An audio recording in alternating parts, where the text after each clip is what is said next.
welcome back to Game of Fangs and Thrones. My name's Hannah, and this is a cheeky little May book haul. Now, some disclaimers. I've bought all of these books, bar 3 with my own money. The 3 that I didn't buy were gifts, and 2 were gifts and 1 is a borrow. And if you saw the self-destructing TBR video, you'll know that I am trying to cut down on the amount of book hauls I'm doing, book buying, that kind of thing, in favour of book reading to try and get down the number of books. So, number 1, the first 4 of these books were bought before I decided to restart Read 9 by 1, and the 3 that were not paid for, gifted, whatever you want to call it, they obviously, I didn't pay for those, so that's the overall that's the ongoing caveat I have. The remaining books that I did buy were an anxiety-filled shopping trip, which I will explain when I get to those books. So, in no particular order, the 4 books that I bought before I made my new rule are Skyward Flight by Brandon Sanderson and Jancy Patterson. This is the short story collection Sunreach, Redawn and Evershaw that I think I need to read this in its entirety before I read Cytonic, but I'm not entirely sure. I normally read novellas after the main storyline, but this seems to be following the crew and the side characters from the main series, and the rest are middle grade and sequels, I think. We have Kidnap on the California Comet and Danger at Dead Man's Pass by M.G. Leonard and Sam Sedgman. This is a signed copy from Waterstones. But basically, these are just fun little middle grades, part of the Adventures on Trains series. I don't think I need to read them in order. But basically, in this one, Harrison is desperate to go on another train journey, so he leaps aboard the California Comet, which is an iconic route from Chicago to San Francisco. But the daughter of a billionaire goes missing, so Hal has to find her before the end of the line. This one seems more wintry, but Harrison and his uncle receive a mysterious letter from an old friend. That was my phone. Asking for the help to investigate a deadly family curse. So on this one, they are on the Eurostar from London to Paris and the night train to Berlin, and go undercover as distant relatives as from the Kretzenstein family. From a creaking old house at the foot of the Harz Mountains, they take the funeral train to the peak of Brocken Mountain. I think the one I'm missing is Murder on the Safari Star, so I will keep an eye out for that one. And then we have Amari and the Great Game by Bibi Alston. This is the sequel to Amari and the Night Brothers. I can't really talk too much about this, obviously, as it is a sequel. But in Amari and the Night Brothers, we meet Amari Peters, whose brother has gone missing, but because he was always quite hush-hush about his job, nobody is really looking for him except Amari. She hasn't given up on her brother. Then events happen that involve a talking briefcase, I seem to remember. And then it turns out that Amari's brother, whose name I have forgotten, was involved in a secret society called the Night Brothers.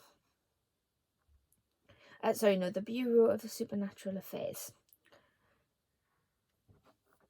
And she gets herself embroiled in some magical adventures while realising that she has a secret to hide. then these books were bought on a couple of days ago from when I'm filming this. And these are the anxiety fueled books. For context, I was going to the hospital for an appointment with my jaw. I'll have the full details in the vlog for that week, which I'm filming at the same time as this haul, so full details will be in there probably. But I don't like going to the doctors, so I got myself a little bit anxious. So we have these books. We have A Closed and Common Orbit by Becky Chambers, which is the sequel to A Long Way to a Small Angry Planet.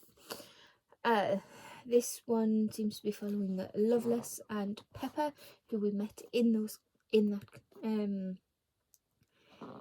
book, and this is the sequel. So I love these. I loved A Long Way to a Small Angry Planet. It was about friendship more than anything, I think, and found family. Then we have Juno Dawson's Her Majesty's Royal cover, and can we just take a minute to appreciate that this book is pink. Take a look at my shelf. Admittedly, you can't see some of the covers, but take my word for it. They're mostly black, grey, white. I do know Aurora's End is green, but it's still a black cover, so it's nice to have some colour. But this seems to be... There's not much information on the back, which I like. So, hidden among us is a secret coven of witches. Known as Her Majesty's Royal Coven, they protect crown and country from magical forces and otherworldly evil. But their greatest enemy will come from within. There are whisperings of a prophecy that will bring the coven to its knees, and 4 best friends are about to be caught at the centre. Life as a modern witch was never simple, but now it's about to get apocalyptic. And I have heard good things about Juno Dawson's writing in general, so it'll be interesting to see, because I think they normally do like non-fiction or a bit more contemporary as opposed to straight out fantasy.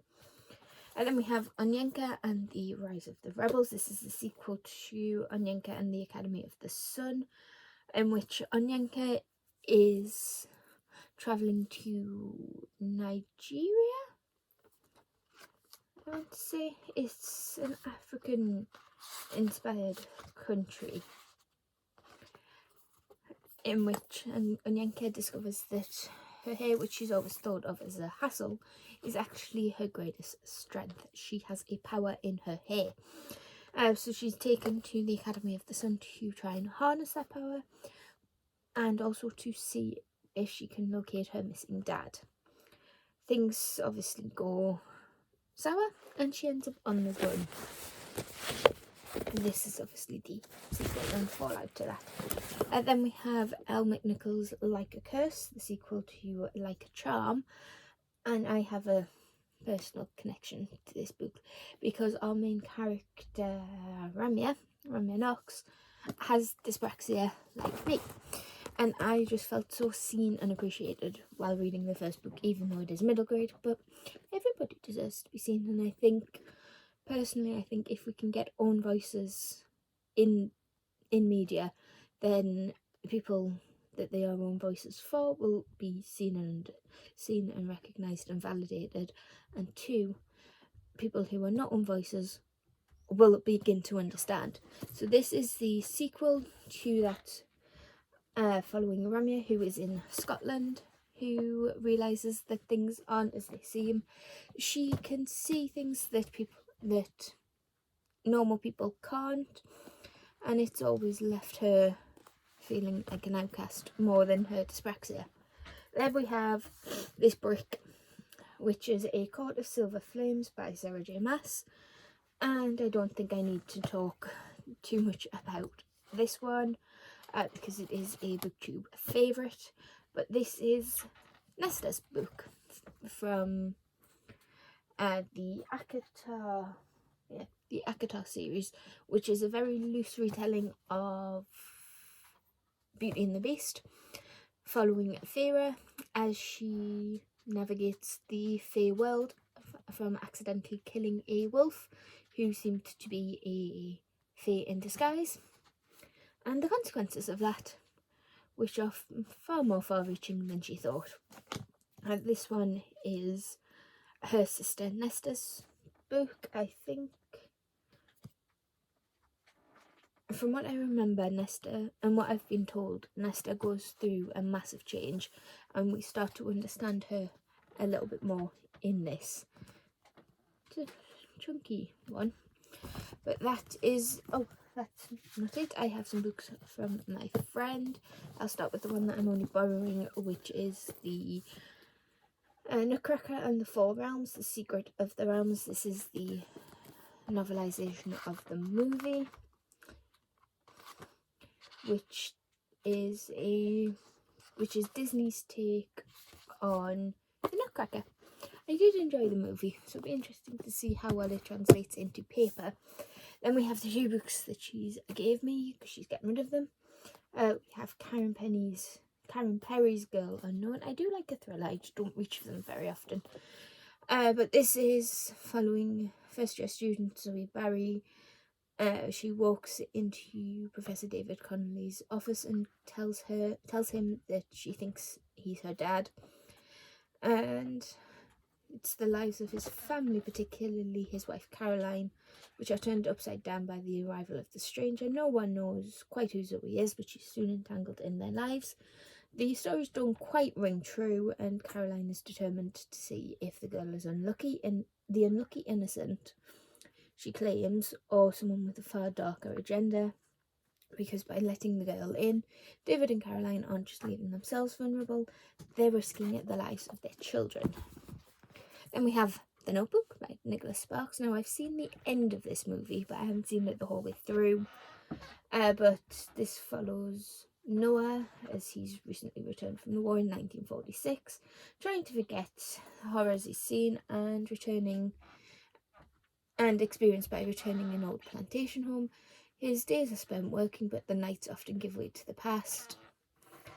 Because 14 years ago, Noah fell in love with a girl, and he's still haunted by her memory, but convinced he's never going to find her. But then the past slips into the present, and Noah realises his ghosts are never far away. The Daily Mail called this achingly moving.